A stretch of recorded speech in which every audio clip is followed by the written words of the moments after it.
त्याच्या पाठोपाठ उद्धव ठाकरे बोलले. ते म्हणाले गद्दारांसंदर्भात मी काहीही बोलणार नाही, नमखरांसंदर्भात मी काही बोलणार नाही आणि खूप गंभीर आरोप रामदास कदमांवर केला. त्यांच्यावर अब्रू नुकसानीचा मानहानीचा दावा ठोकणार. ते जे बाळासाहेबांविषयी बोलले ते खोटं आहे, त्यांनी त्यांचे शब्द मागे घ्यावेत आणि इतकंच नाही तर पत्नीला जाळलं का आत्महत्येचा प्रयत्न झाला या सगळ्या संदर्भात उत्तरं त्यांनी द्यायला हवीत. अशा प्रकारे घणाघात अनिल परबांनी केला होता. त्यावर कदाचित रामदास कदम आता बोलू शकतात. रामदास कदम पत्रकार परिषदेला उपस्थित आहेत.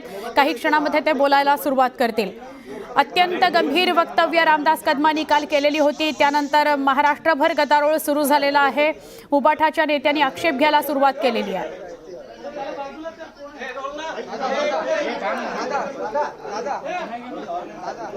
बाळासाहेबांच्या मृत्यूविषयी वक्तव्य केलं होतं रामदास कदमांनी. अनिल परब यांनी त्याला उत्तर दिलं. अनिल परब म्हणाले की मी त्यांना कोर्टात खेचणार आहे, त्यांची नार्को टेस्ट करायला सांगणार आहे, अब्रू नुकसानीचा दावा त्यांच्यावर ठोकणार आहे. या सगळ्याला आता रामदास कदम काय उत्तर देतात हे बघणं महत्त्वाचं आहे.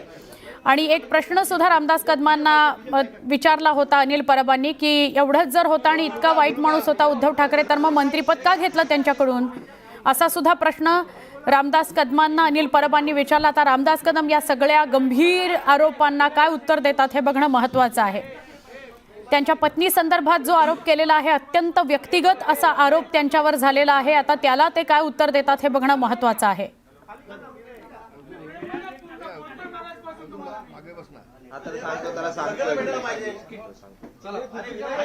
बाळासाहेबांच्या मृत्यूविषयी गंभीर वक्तव्य रामदास कदमांनी केलं. त्याला दिलेल्या अनिल परबांच्या उत्तराला ते काय बोलतात. कोर्टात खेचणार आहेत.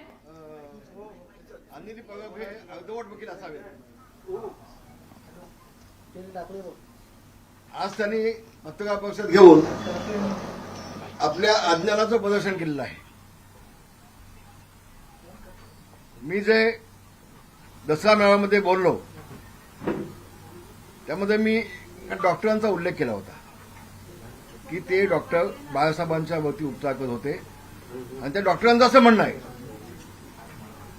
मग आता अनिल परब त्या डॉक्टरांच्या वरती देखील दावा टाकणार आहेत का पैशांसाठी. पण त्यांच्याकडे पैसे कमी पडले. आता ते पैसे मिळवण्यासाठी आणि गरिबांना वाटण्यासाठी त्या डॉक्टरांच्या वरती देखील अनिल परब करणार आहेत का दावा.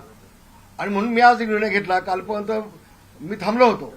मी आज निर्णय घेतला या प्रकरणाबाबत शासनानं सीबीआयची चौकशी करावी म्हणून मी आता पत्र देणार आहे उद्या मुख्यमंत्र्याला संभाव्य. बाळासाहेबांच्या बाबतीमध्ये 2 दिवस त्यांची बॉडी ठेवली होती का याबाबत मी स्वतः माननीय मुख्यमंत्र्यांना भेटून याची सीबीआय चौकशी लावा अशी मागणी मी लेखी आता करणार आहे. मग ते दूध का दूध पाणी का पाणी होऊन जाईल. मग अनिल परबनी जावं कोर्टामध्ये न्यायालयामध्ये आणि कोणाकडे पैसे मिळतात ते बघावेत. काय बोलतो आपण, थोडं भान पाहिजे. कुठल्या बाकड्यावरती रामदासून झोपला होता तू बघणार. तू कोण होतास का त्यावेळेला. अगं आम्ही सगळे नेते बाहेर पडल्यानंतर तू आता माझा मालक झाला असता तर तू होतास कोण. काय संबंध तुझा होता तिथे. हा एक गोष्ट होती तुझ्याबाबत. मला वाटतं बाळासाहेबांचं मृत्यूपत्र झालंय त्याशी आपला काय संबंध असावा कदाचित असं मला वाटतंय. आणि म्हणून आपण काय बोलतो थोडं भान ठेवावं. एक गोष्ट मला आपल्याला सांगायची आहे. अनिल परब साहेब तुम्ही वकील आहात, तुम्ही शिकलेले आहात. चंद्रग्रहणाच्या रात्री चंद्रग्रहण ज्याविषयी होती, पौर्णिमा होती त्याविषयी रात्री 12 वाजता आपण कोळीवाड्याच्या स्मशानभूमीमध्ये एक बकरा कापलात का. कारण आपल्यासारखाच कोणती माणसं होता असं त्यांचं म्हणणं आहे. बगनरांचं म्हणणं असं आहे की अनिल परब सारखीच व्यक्ती होती.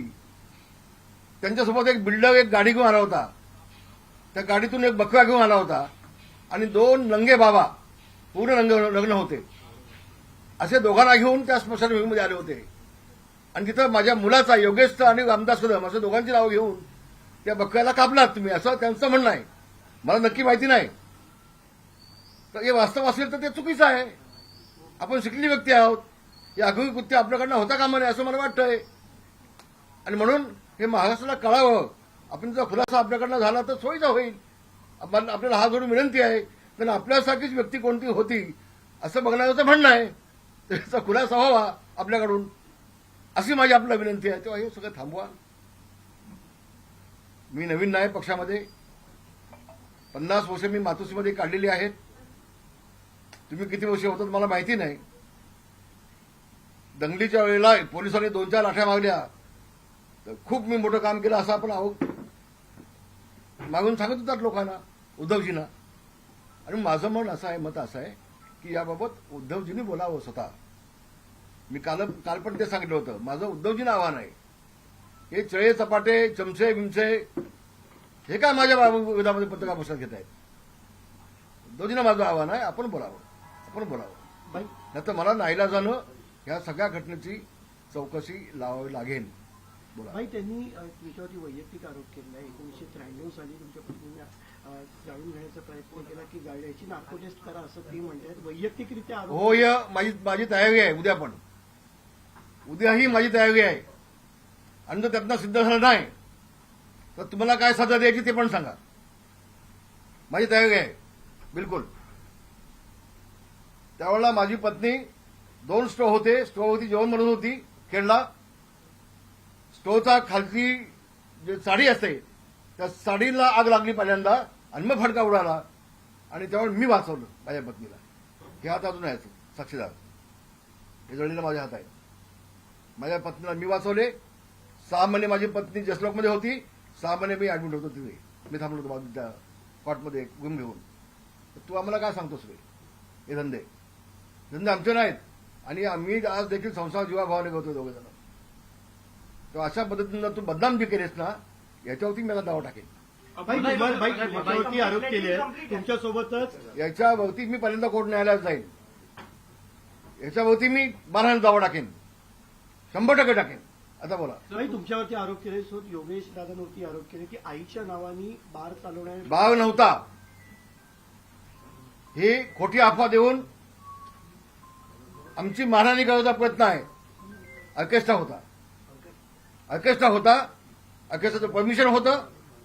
आणि ज्या सेटिंग चालूच होता त्याच्याकडे अग्रिमेंट नव्हती. ती अग्रिमेंट आम्ही दिले. आणि हे जेव्हा आमच्या लक्षात आलं एखादी मुलगी विक्षिप्त हावभाव करत होती, एवढं कळल्यानंतर आम्ही ते हॉटेल देखील बंद केलंय. आम्ही इज्जत घेऊन बसलोय. तुमच्यासारखे कोणाच्या बाबतीमध्ये स्मशानामध्ये बक्का कामाची आम्हाला गरज नाहीये. आणि असं तर सांगा.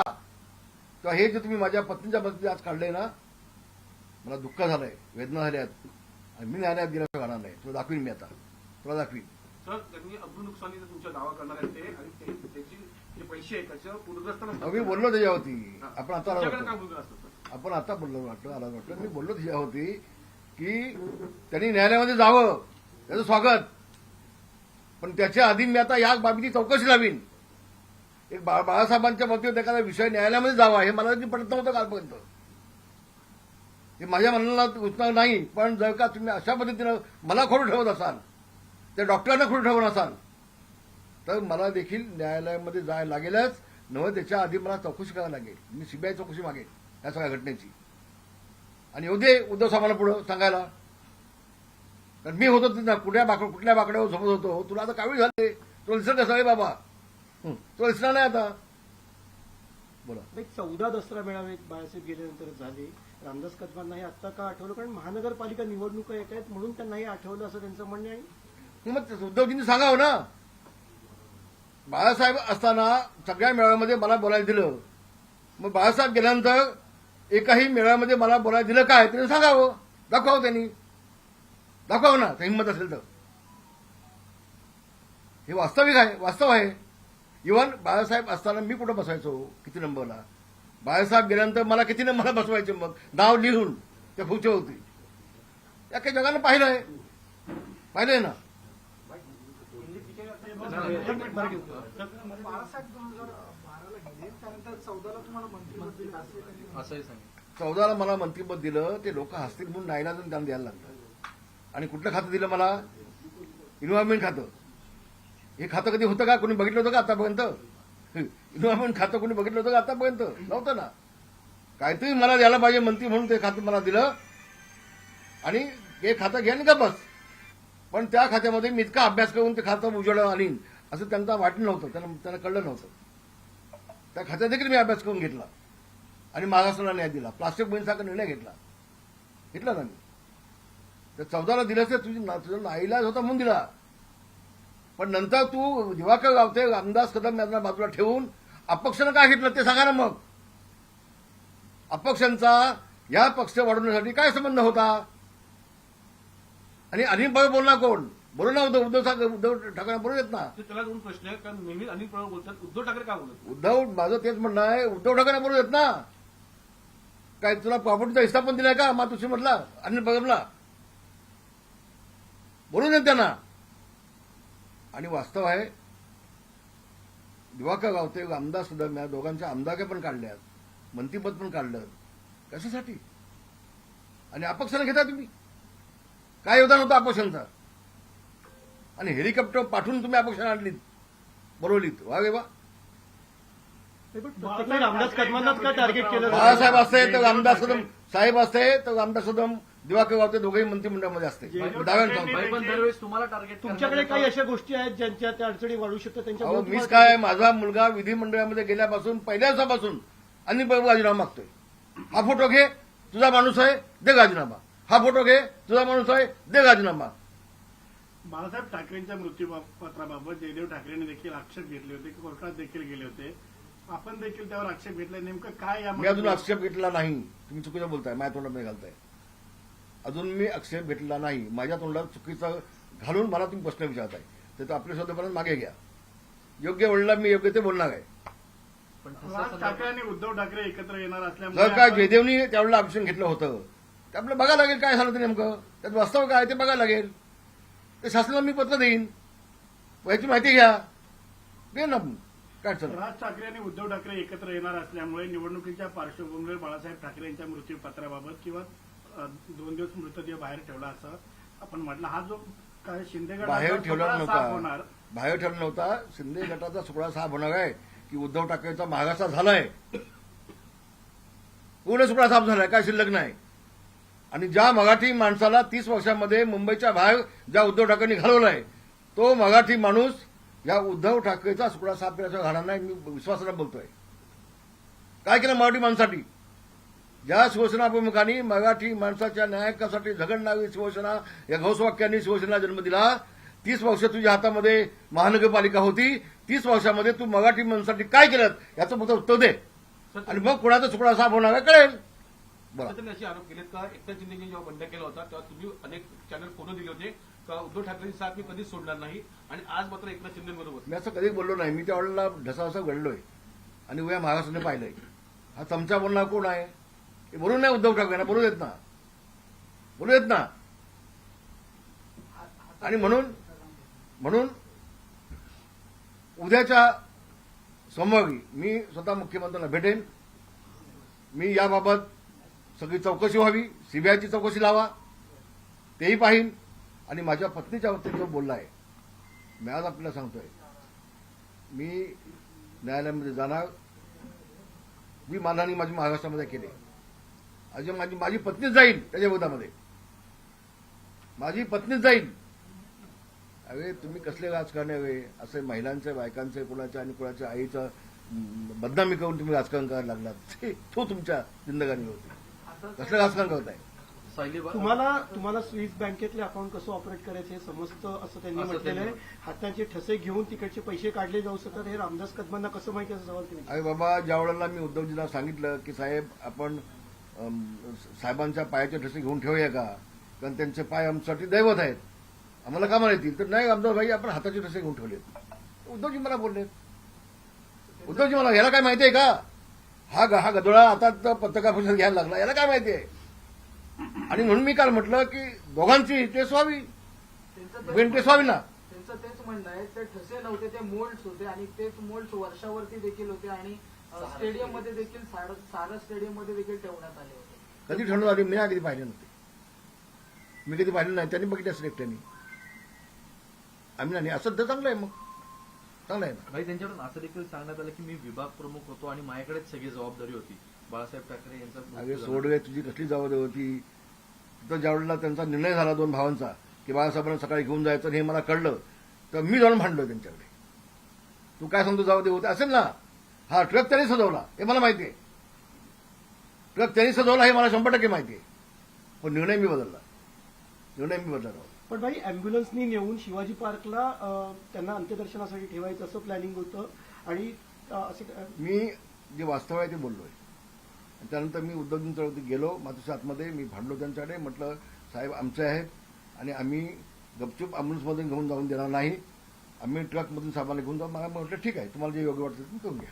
ते बोललेत उद्धवजी बोलले. तो असली विभागप्रमुख ना. ज्यावर रामदास आज विभागप्रमुख काय? आज तू मातोश्रीचा मालकच झालायस. तेव्हा तू विभागप्रमुख होतास. आज तू मातोश्रीचा मालक झालायस. तूच पत्रकार परिषद घेतोय. बोलू द्या उद्धवजींना बोलू देत ना. कुठले मोल्ड आहेत काय काढलेत मोल्ड ते एकदा बघू दे. बघेन एकदा जाऊन चांगलं असेल. रामदास कदम झोपला तो बाकडा शोधतोय मी असं लवकर शोध. उशीर होईल ना आता शोधायला. अरे मातोश्रीमध्ये सोफे आहेत. ऑफिस आहे आतमध्ये. आतून सोफा आहेत. 2 सोफे आहेत समोर आतमध्ये. एका मी काय नवीन माणूस आहे. नवीन माणूस आहे मी. कोणा सांगतेस तू? आता मी सोफ्याच्या ऐवजी बाकडं म्हणलं असेल. आहेत ना सोफे आतमध्ये आहेत ना.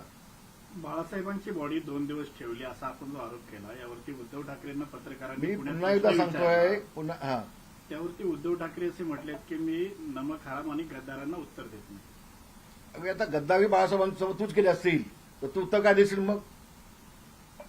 बाळासाहेबांच्या मृतदेहासोबत जर तू गद्दारी केली असतील तर तू काय उत्तर देशील? आणि नमक हराम कोण आहे?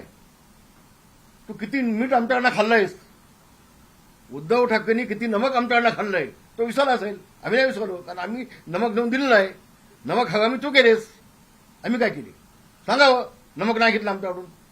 मीठ नाही खाल्लं आमचं. भाई उद्धव ठाकरेंनी आपण सांगितलं की शिवसेना पक्ष माझ्याच आहे. निवडणूक आयोगाला अधिकार नाहीये चिन्ह आणि पक्ष देण्याचा. तर त्याविषयी मी आज काय बोलणार नाही. तो विषय माझा नाही. भाई काही पक्ष वर्षांपूर्वी मी चालवत नाही. तो विषय माझा नाही. भाई काही वर्षांपूर्वी राज ठाकरेंनी आरोप केले होते बाळासाहेबांना चिकन सूप आणि तेलकट वडे दिले वडे दिले. अशा पद्धतीची ह्या सुद्धा खऱ्या घटना आहेत का? तुम्ही मातोश्री नाही ते मला वाटतं थापाला आपण विचारलं तर वास्तव काय ते कळेल. मी इतका खाली कशाला जाऊ? इतकं खाली मी जाणार नाही. पण थापा अजून जिवंत आहे. थापाला आपण विचारलं त्याची स्टेटमेंट घेतली तर वास्तव आपल्याला कळेल काय ते. भाई पण सायली म्हणजे राज ठाकरे बोलले त्यामध्ये किती तथ्य आहे की नाही ते कळेल ना तुम्हाला. भाई सातत्याने आपल्या पत्नींवरती आरोप करण्यात आहे. सायली बार रेस्टॉरंटच्या वेळेस पण म्हणजे रामदास भाईं संदर्भात दुसऱ्या काही गोष्टी मिळत नाही म्हणून कौटुंबिक विषय काढले जाते. अरे तुम्ही माझ्या पत्नीचा विषय करता. जी घटना 92ला घडली. 92ला घडले आणि मी माझी पत्नी त्यातून बाळासाहेब स्वतः आले होते. याला लाज वाटली पाहिजे. स्वतः साहेब त्यावेळेला जसलोक हॉस्पिटलमध्ये येऊन बसले. साहेबांनी सगळ्या डॉक्टरांची मिटिंग घेतली आणि माझ्या पत्नीला वाचवले. आणि तुम्ही आमची बदनामी करता काय? पुष्पाताई हिरे त्यावेळेला मंत्री होत्या. त्या स्वतः येऊन बसायच्या हॉस्पिटलला. स्वतः हॉस्पिटलमध्ये बसायच्या. साहेब स्वतः आले होते जसलोकमध्ये. आणि तुम्ही बदनामी करताय आमची.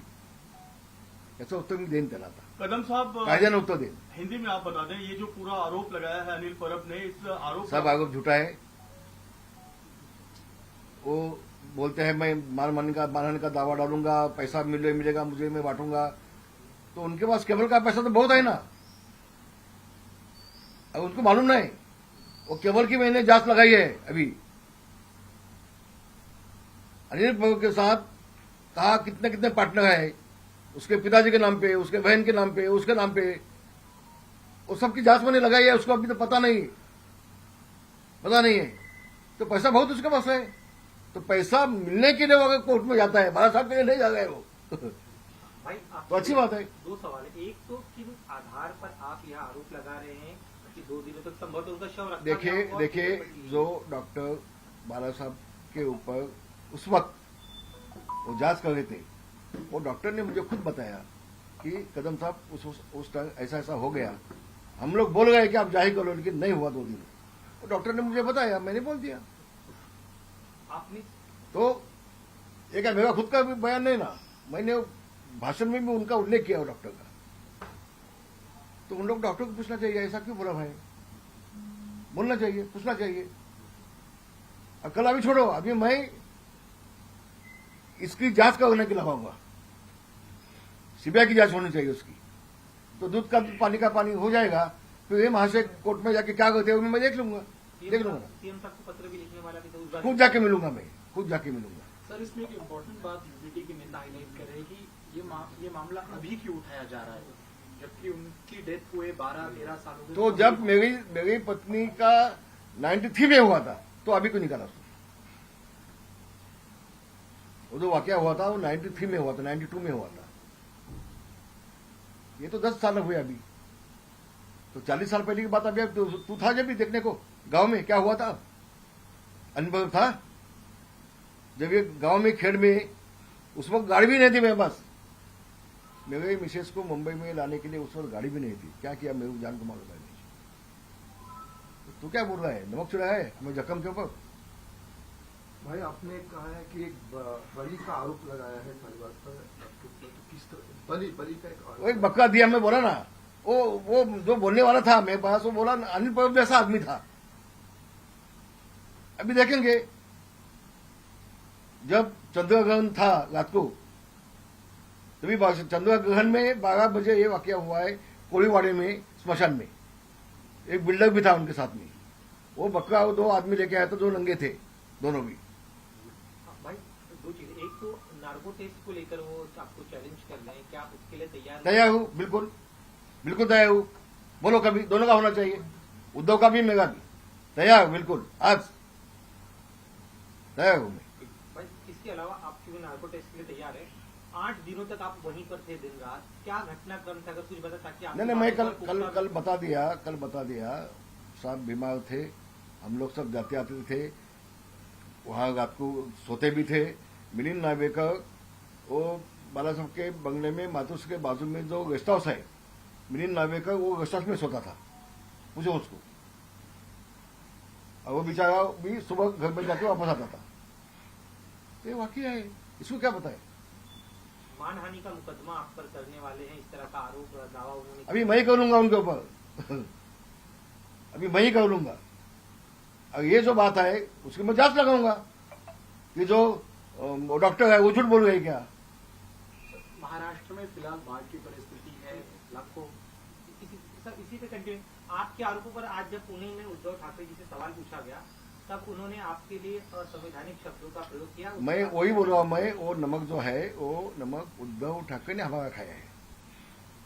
नमक हराम उद्धव ठाकरे है, वो झूठ बोल रहे हैं।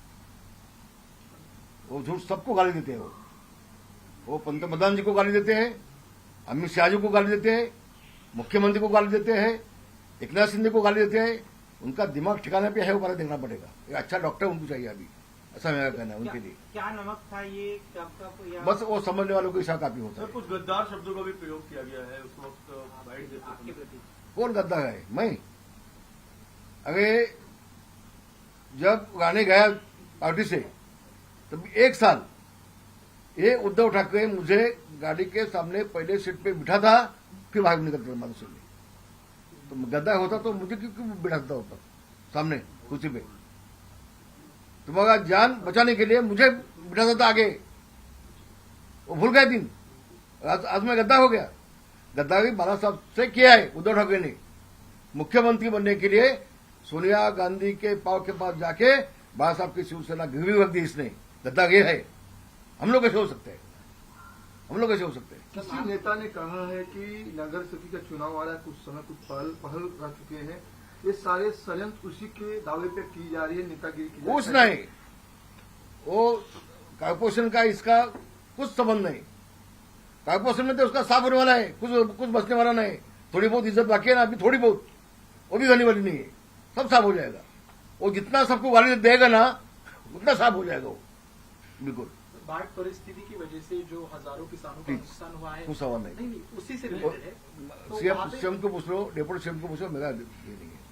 ज्या पद्धतीने म्हणजे या अधिवेशनामध्ये 2 खुलासे कदम कुटुंबियांसंदर्भात अनिल परबांनी केले, ते म्हणतात की येणाऱ्या अधिवेशनामध्ये याच्यापेक्षाही गंभीर खुलासे आहेत ते आम्ही तू करणार. पर्यंत बक्के कापलेस का ते सांग. हा की नाही सांग. तू होतास का ते सांग पर्यंत. अरे कसले आरोप करताय तुम्ही? अख्ख्या मंत्रिमंडळामध्ये फक्त एकटा योगेश कदम तुम्हाला दिसतो? फक्त रामदासांना तुम्हाला दिसतो?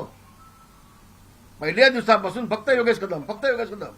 फोटो दाखवायचे राजीनामा दे, फोटो दाखवायचे राजीनामा दे. तुझ्या बापाचे अवकाश आहे, ठेव राजीनामा दे. तुला राजीनामा पाहिजे म्हणून द्यायला का? अख्खं मंत्रिमंडळ व्हायला तो मागला कोणाचा ते नाही का होत. आणि म्हणून ही फक्त नौटंकी आहे. सुडाच्या भावनेनं काम केलं जाते. सुडाचं सूड कदम कुटुंबियांच्या भोवती सोडवण्यासाठी योगेश कदमला पाडण्यासाठी उद्धव ठाकरेंनी जंग पछाडली. जंग पछाडली. अख्खा महाराष्ट्र गुण स्वतः खेडमध्ये आले होते. योगेश कदम आमदार असताना त्याला बाजूला ठेवून त्याच्या कार्यकर्त्यांचे राजीनामे घेतले आणि माजी आमदाराला सगळा फंड दिला आणि त्या पदाधिकाऱ्यांनी नेमून टाकलं. आमदार असताना देखील सगळे प्रयत्न केले योगेश कदमसाठी. तरी देखील योगेश कदम निवडून आला. आता विधिमंडळामध्ये आला, राज्यमंत्री झाला. त्यांच्या नाकावर ठिचून ते त्यांना सहन होत नाही. म्हणून सोडाच्या भावनेनं योगेश कदमच्या पाठी पडलेत ते विधिमंडळामध्ये. तर असं कधी होत नाही.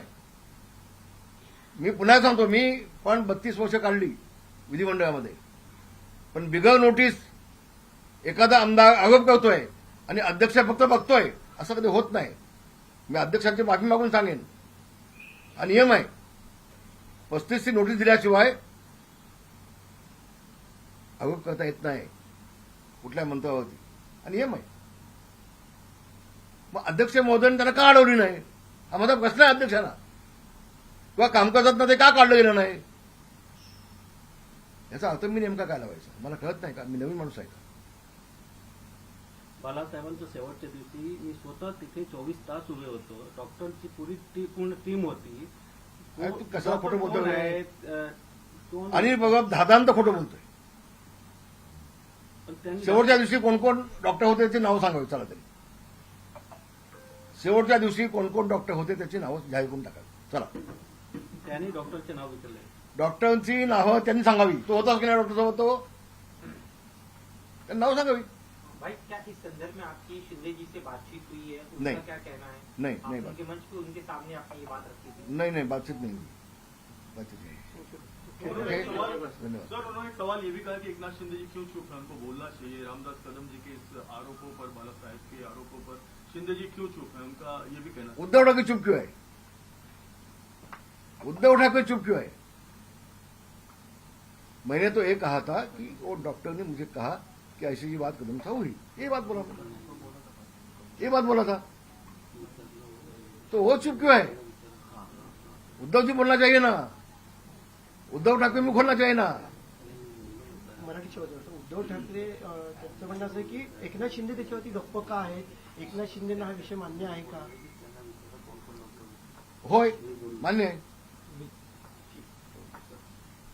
मान्य आहे. मिटिंग झाल्यानंतर स्वतः एकनाथ शिंदे मला फोन केला होता. आणि मान्य न व्हायचा प्रश्न कुठे येतो.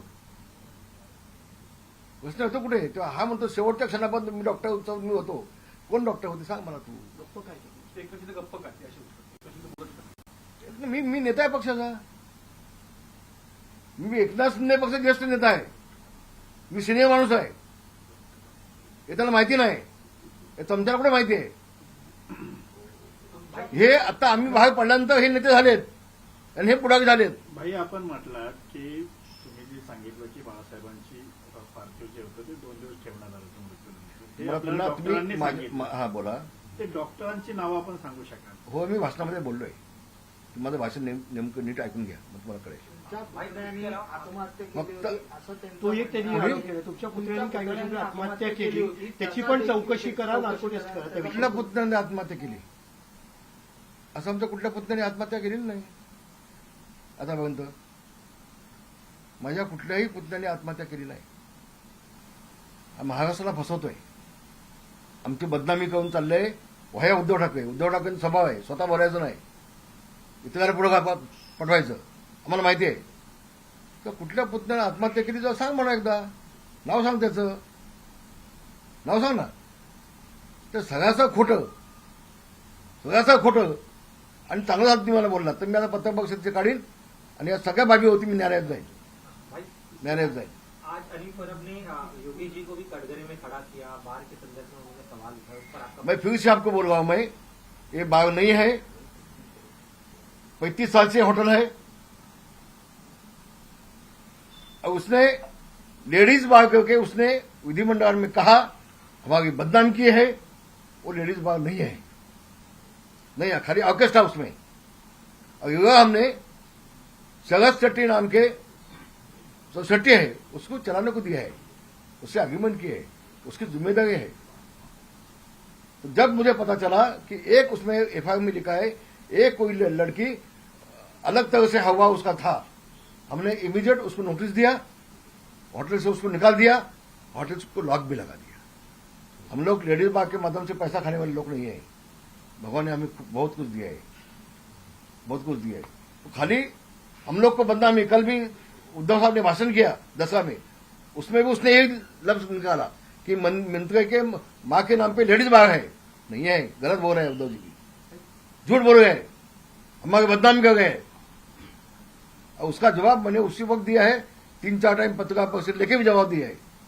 लेकिन कैसा होता है, जो सोने वाला है ना उसको जगह कर सकते हैं, जो सोने का बहाना किया है उसको आपने जगा सकते हैं, वैसे उनकी बात है। भाई शेवटचा प्रश्न की त्यांची भाषा एवढी घसरते, भाडकाऊ वगैरे सारखे शब्द त्यांनी वापरलेले आहेत, दलाली पण वापरला, अशा पद्धतीची भाषा घसरते. म्हणजे भाड कुणी खाल्ली हे अख्ख्या महाराष्ट्राला माहिती आहे ना. भाडकाव कोण, आम्ही निष्ठानं काढली मातोश्रीमध्ये 50 वर्ष, 52 वर्ष, 53 वर्ष निष्ठानं मातोश्रीमध्ये काढली आम्ही. ज्यावेळेला तुमच्या जीवाला धोका होता त्यावेळेला गाडीच्या पुढच्या सीटवरती आमदार बसून बाहेर पडत होतात, तेव्हा आमदार चांगला होता का? तेव्हा चांगला होता का आमदार? फक्त बाळासाहेब गेल्यानंतर एका नेत्याला कसं संपवायचा, ती भाड कोणाकडे खाल्ली होती मग नेत्यांना संपवण्यासाठी? तुम्ही नेत्यांना बाजूला ठेवून अपक्षाला मंत्री केलात तर तुम्ही भाड खाल्ली होतीत? भाड खाल्ली होतीत अपक्षाकडनं? याचे उत्तर द्या ना महाराष्ट्राला. इतक्या खालच्या भाषेमध्ये मला बोलण्याची आवश्यकता नाही. हे पाहिलं तर महाराष्ट्राने चांगलं झालं, पण 2 गोष्टी त्यांनी ज्या बोलल्यात की माझ्या पत्नीच्या बाबतीत त्यांनी उल्लेख केला आणि माझ्या पुतण्याच्या बाबतीमध्ये, हे सगळं खोटं आहे. याचा मी धिक्कार करतोय, याचा निषेध करतोय आणि याच्या विरोधामध्ये मी न्यायालयात जाणार. हे बंद करा कॅमेरा, ते बंद करा. हे माईक काढा आणि कॅमेरा बंद करा.